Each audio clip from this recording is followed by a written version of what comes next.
Formula One is once again back, everybody, and unlike the past 3 months, we actually have F1 to stay as well, since with 7 races and 9 weeks on the horizon, it's fair to say we are finally back to normal speed in the season. And what better time for that to happen, since with the Monaco Grand Prix, the European portion of the season is now fully underway, and this section of the season, well, maybe, it will define the season for months to come. Currently, as things stand, Kimi Antonelli leads the title fight by some 43 points over George Russell, and it's fair to call it a commanding lead. 4 out of the 5 races, 1 P2. I mean, the kid is on top of the world right now. Not forever, though. You see, George Russell, Kimi's teammate, is far more experienced and has insane ability as well that is maybe better than Kimi's. Only reason why he isn't ahead or closer at least is of course because George's car has been breaking down more than your parents' marriage. Those two of course are our little title protagonists for this year, since unless Ferrari or McLaren can pull something out of their ass, they'll continue to be cucked by Merc all season long. But perhaps not this week, since Monaco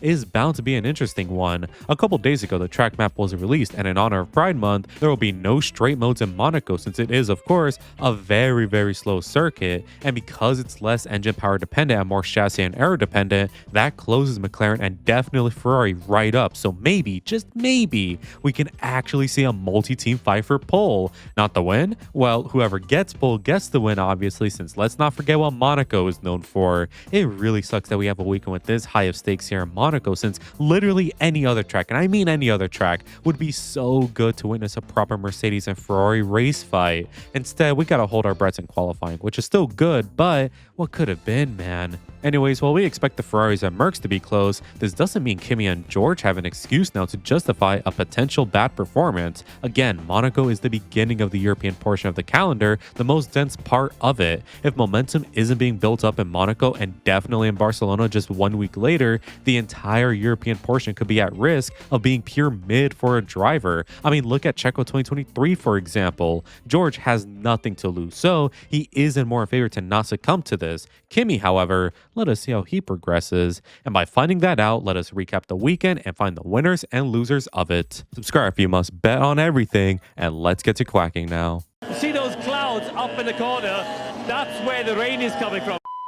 As always, we must recap the weekend or your family dies, and there wasn't much heading to Friday. We of course already covered how straights will die in Monaco, but the engine power also got adjusted. Because the batteries make the car super fast this year, it poses a danger to the drivers around here because the roads are bumpy, as is the nature of a street circuit, but also the walls are close, so battery power will drop off after a certain speed as if they were dead, even though they aren't. I think these changes are good and will aid the racing, but it's Monaco, so we will probably see one more overtake than usual happen. Yippee, I guess. Speaking of ominous news, George Russell was also told off the back of his untimely Canada DNF that the cause of it, which saw the engine smoking, won't be known for many months, as Mercedes needs to properly dissect and diagnose the engine to find the issue. On one hand, what the fuck do you mean, man? It's an engine DNF, right? What do you mean it will take months to find out what happened? But on the other, maybe this is actually a good thing. George and Kimi are teammates, of course, and surely George cannot be the only one to experience these issues. If the same happens to Kimi, which is likely since Mark won't know why George DNF for a while, this could be a blessing in disguise for Woody as he looks to claw his way back up to P1 in the standings. Or maybe they both die and Ferrari can swoop in to win the title. Who the hell knows, man? Speak of the devil, Ferrari announced Charlie Kirk has got a new contract spanning all the way to 2030, and shoot me in the neck if I'm wrong, but I don't think this is a good thing. I mean, take a fucking hint, Charles. You have had a Ferrari for 7 years now and nothing has come of it. You have made crucial mistakes sometimes, yes, but look at how many Ferrari have done to you. Why must you put yourself through more torture? Don't you want to become champion? Surely you must realize these red idiots will never deliver that to you. Man, why am I even a fan of this fucking team? I need to calm down. So let's look towards Friday, where we can see cars on track again, and never mind, I'm pissed again. McLaren, what is this? Audi, what is this? Aston, what is this? Special livery used to be cool, since we could see the teams trial new concept designs inspired by history. Nowadays, teams are like, oh, we're at this race? Okay, throw some bullshit on, whatever, man. Dude, I'm being such a negative Nancy today. Let's calm down with Friday and its free practices. With straights, of course, being exiled this week, teams don't need to open the wing at all since DRS is also, of course, gone. So, time for some cool new wing arrow thingamabobs. This is about where the positivity ends, though, since both FP1 and FP2 would just feature anger all around. In FP1, we saw Isaac Hadjar trying to imitate his Go Checo Perez, and while no one else would crash in the session, another red flag was brought out for Alonso, who had to take his hands off the wheel to remember his left and right. As for the rest of the grid, the whole paddock was mad since he had Max complaining about nothing working part 6000, drivers of course being impeded, and my favorite, the Haas pair getting mad. This is my favorite because recently I've made 2 videos about their drivers and basically how much Ocon is being mocked by Behrman, so seeing the words exchange between the two this week, God, it feels good to be ahead of the curve for once. Which, speaking of, I told you all, by the way, in my weekend preview on Crash Happy in the intro to this very video, I have said Ferrari will be the fastest this weekend. And what does FP1 show? A Ferrari 1-2 by some distance.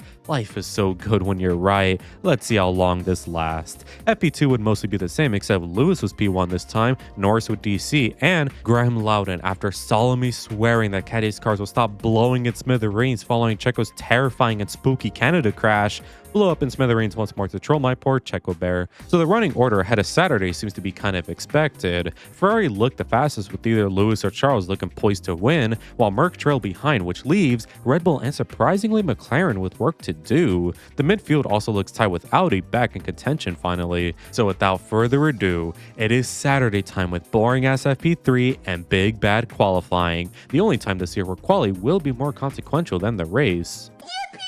FP3 was actually interesting for once, partly because Ollie Behrman forgot to keep the car straight, but mainly because Kimi Antonelli would drop his balls on the Ferrari. Alls I'm gonna say is, if this weekend still ends up as a Kimi Antonelli win, part of me will be happy as a Kimi Glazer, but come on, man, I just need Ferrari to win again. I don't ask for much. So with that said, it is time for qualifying, where apparently we have a 3-way fight now, I guess. Q1 starts, and not only do the Ferraris and Kimi look fast, but let's just welcome in Lando Norris too, since I guess everyone can be on pole. I know this is a good thing, but man, I just need anything from Ferrari, bro. Someone who also needs a good performance, though, is George Russell, who for now is looking mad sketchy. Kimi is confidently in the top 3, but George is not even in the top 6, and maybe skill is actually the difference now. Anyway, speaking of skill, Gabby Bortoletto towards the end of his session just tickles the barrier with the pube hair of the tire, which is enough to break the suspension, send out a red flag, and end the session.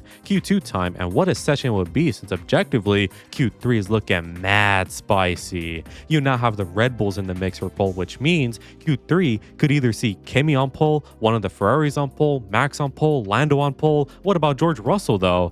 Let's slow down there, buddy. But I can't help but be a little mad on the inside, cause dude, this was Ferrari's weekend. It could still very well be, but I'm not a happy camper anymore now that there's competition. So let us find out what happened now with Q3, and they are on it. They of course being everyone but Charles Leclerc, you know, the guy who is expected to be at the top of the standings. On his first lap he ruins it, he goes out again as it's a provisional pole time, but it's clear other drivers have time to find, and when they find it, Charles goes out once more to set a lap, but he taps the barrier and ruins his chances and thus is in P4.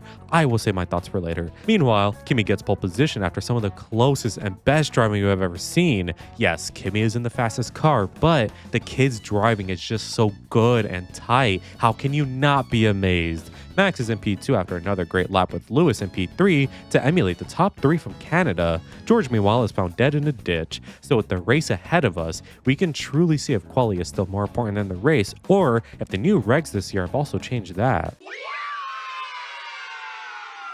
Lap 1 begins and Max is done for the day while Pastry tries to get revenge on Lando for last year. This means both Ferraris are in the top 3 behind Kimi, which means if strategy goes good and the Ferraris stick close to Kimi, a win is very much possible. However, Kimi is already 5 seconds ahead on both Ferraris in lap 10, and unless he is draining tires, he will be untouched this race. Further behind, George and Checo are under investigation for a false start, where cue the FI skin color meme and you know the end result. I'm just kidding. I'm not here to start a race war just yet. George is not straight while Checo suffered dementia. If you thought I over-explained that, well, can you blame me, man? It's Monaco, bro. Ain't shit happening. I guess there's Isaac reporting his engine about to hit its main goal, but nothing happens from this. So we head into the first stops of the race at about halfway distance, and the first to pull the trigger is Lewis Hamilton, who stays ahead of Chuck, but not without a 5-second time penalty for speeding in the pit lane. George also gets one. Franco also gets one. George is also noted again for crossing the line at pit exit. I mean, when the race is as boring as this, I guess bending the rules is the next best thing a driver can do.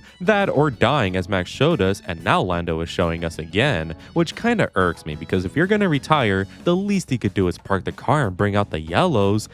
Whatever. Further behind, Williams do the terrorism strats again this year for double points, while Gasly gets 5 seconds yet again for speeding in the pit lane, while Oscar gets the exact same thing. Are we in a bit right now? Stroll also gets a penalty for leaving the track with an advantage, but I don't think we're too surprised about this one, which speaking of, the Stroll is in the barriers, and thank God since we have a safety car now, folks. Everyone pits, which works for some, doesn't work for others like Ferrari, who make Lewis serve his penalty, but effectively make Charles serve one too, who double stacks behind him. Hey McLaren, we're out papaya rolling you guys. How will you respond now? So the safety car is in, but it's back out again since Mr. Monaco just had a brain fart or something. I don't know. Why are you in the barriers, man? Do you want me to beat my kid? Red flag is out for barrier repairs after that poor barrier seen 2 packs of ass in a short amount of time, and in here, Gasly and George get even more penalties.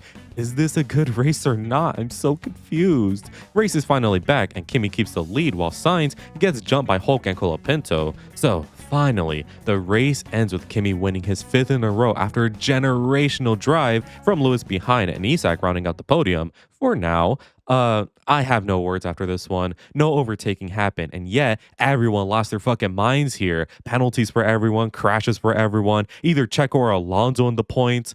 Oh my lord. Now for the winners and losers, and of course we have losers first, and I begin with Aston Martin, who guess what? Make it 9 for 9. So what is there left to talk about Aston? In terms of how much of a loser they are, I say they're doubly losers this week because not only are the results less than ideal to say the least, but they also ran a literal shit livery that made their losses even worse. But look on the bright side though, they aren't upgrading the car, which is better than last year with the upgrades, just seem to make the car worse. Yes, Fernando potentially scored a point, but when half the grid dies in front of you, it should come naturally, you would think. So I don't know what's left to say about these guys. Let's see if Barcelona next week can make the team 10 for 10. Next is Haas, who sucks stinky ass this week. I would like to make a formal apology. After making a video about Ocon and how he could bounce back in Monaco, and then making another video about Behrman about how good he is and why he will continue to be good for the foreseeable future, they had some generational performances in Monaco. Generationally good? Nah, generationally ass, man. Not only do they beef in the free practices of all things, but they also pull up to qualifying and put in laps more ass than Kim Kardashian, and they both still hate each other. Of course, this means their race is already ruined, and you gotta hand it to them. Few teams can have a worse weekend.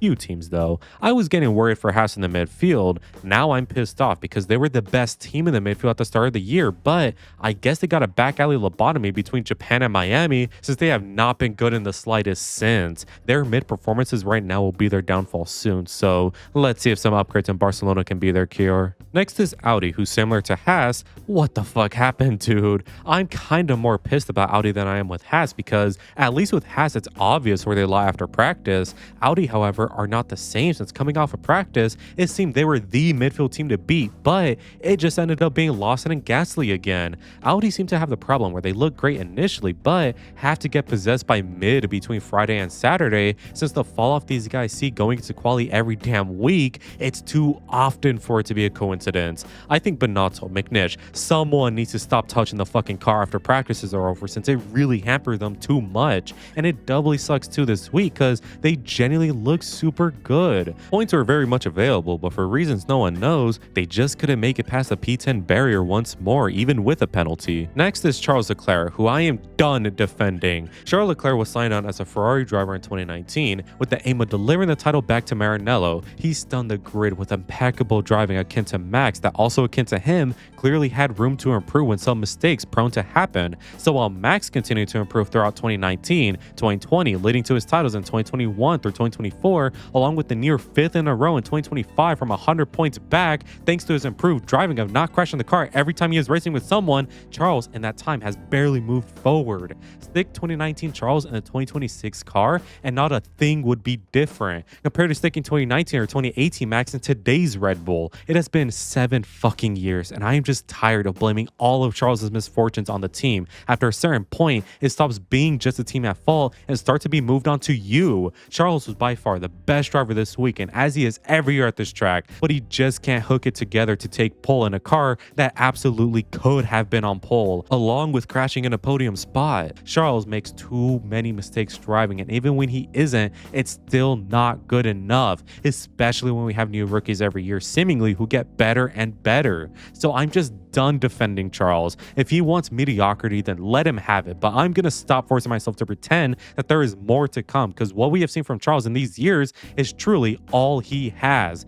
Give Max and Charles equal machinery and guarantee you Max wipes the floor with him. Finally is George Russell. As if one crash out wasn't enough, here's another. George this year has been almighty unlucky, as we know. His standing this year is completely undeserved when you factor in drives like Japan and Canada. However, this week in Monaco is just inexcusable, man. George has been racing around here since 2019. He likes the circuit enough to have a great results from it like in 2024. So how the hell is he getting dusted by a 19-year-old Italian in his second year of the sport and getting penalty after penalty? Around Monaco too, a place where experience matters the most. This is completely inexcusable from George, and when the European portion decides the fate of many titles and many seasons, you better hope Barcelona's a turnaround. Now for the mid guys of the week, and I have Cadillac. Now hear me out. Were they still occupying the bottom 6 spots of the grid? Yes, but they actually had a chance to not be. At least with Checo, since Valtteri still has work to do, but I was genuinely impressed by Caddy this week. I mean, their cars still seem to have the durability of a Twig, but pace-wise, they are improving.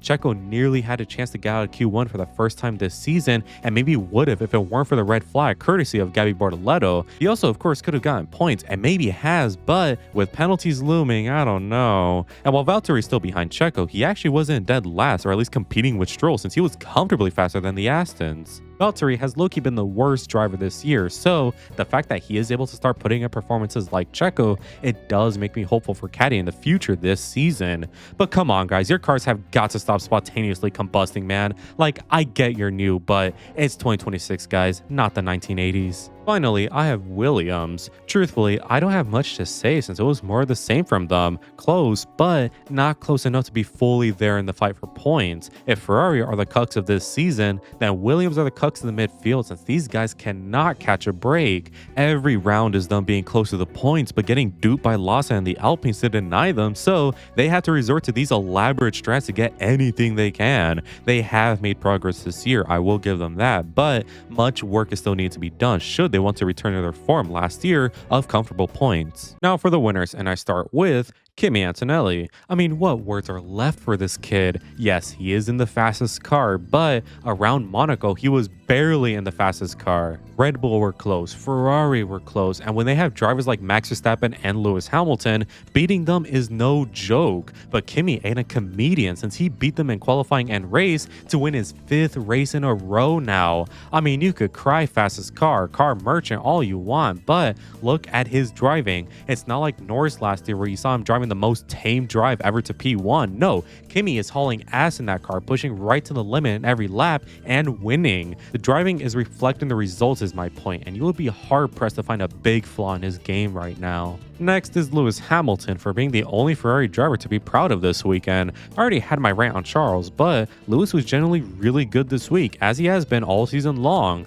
Unlike a certain other Ferrari driver, when Lewis faced troubles this year, he immediately reflected on himself and found a way he could do better, or rather, remove. They say comparison is the thief of joy, and it seems to be proven right, since with Lewis done with the the simulator and looking at other people's times, his driving has become more natural. And what we have been seeing for some parts of the year is vintage Lewis Hamilton. At the age of 41 too, this is mighty stuff from Lewis, and while pole may have been possible, it was still a great weekend, and he is bringing me joy as we head to a track that can actually feature some overtaking. Next, I have Red Bull for continuing their good form. Max, since the April break, has been on it. A front row in Miami, podium in Canada, almost both in Monaco if the engine didn't explode. While he may have had a generational terrible start of the year, he has bounced back. That does make me proud. We can chat all day about his driving standards, Lord knows I have, but Max is still him pace-wise and just getting every nut and bolt in the car moving. It's a shame Red Bull aren't faster this year, since Max being in the fight more often would add even more to this already great season. But I do mention Red Bull as a team entirely here, since Isak Hadjar also had a great week. Of course, he was the one on the podium, and for a second Red Bull driver making it to round 6 without death and despair looming, it is pretty good. If he can make it to round 10 without crashing the car every week and finishing in P11 after qualifying P18, he'll officially be the second best Red Bull driver since Checo. So both drivers are looking jolly heading towards Barcelona, and with expected upgrades, let's see what more they can do. Next is Liam Lawson, who has high-key been having a great season so far. He had a disastrous round 1 where he got dunked on by Arvid, but since then, Liam has had his hand firmly on his throat and commanded the team towards some great points. And in the other previous rounds, he has always been there or thereabout in the perfect spot to get RB some good points this season, and it makes me proud. I have been a certified Liam defender since 2020, and it does make me happy to see him improving this year. So yeah, hope Spain is better. And finally, I have Pierre Gasly. Since the April break, he has been dunked on by Franco Colapinto, but here in Monaco, he has fought back. Not dunk on Franco though. I mean, it's expected that Gasly would be better than Franco around here, mainly due to experience. I mean, he has driven the track since 2018 compared to Franco, whose first Monaco was last year, so you would hope experience wins out. Someone can say the same though. Gasly was pretty good though. He showed good pace and could have been on the podium if not for the penalties, but again, for this to truly be a comeback, we are going to need to see more in Barcelona and future rounds, especially if Franco has truly found his groove again, Monaco aside. Finally, let's look at my predictions and bingers from the week. My quality predicts were pretty wrong thanks to Red Bull showing up. My race predicts were of course very wrong thanks to whatever that race was today. My random prediction was wrong, although only 2/3 wrong. Your guys' predictions were nowhere near right, but you know, I don't blame you for once. And finally, my bingo card is with a couple updates this week. So those are my Monaco winners and losers. I mean, it was Monaco. I enjoyed it since cars here are always a delight, but it is an acquired taste. Although for how much F1 fans bitch and moan about how Monaco needs more overtaking, they sure bitch and moan seeing the overtaking this year. Anyways, I want to give a quick shout out to all my Rizal Vlog for the continued support. I'm actually doing if you want cool benefits as well as just helping me out. Anyways, if you enjoyed today's video, make sure to leave a like and subscribe since it really helps me out. Make sure to let me know in the comments who your winners and losers are. And as always, have an amazing day. Good weather for the duck.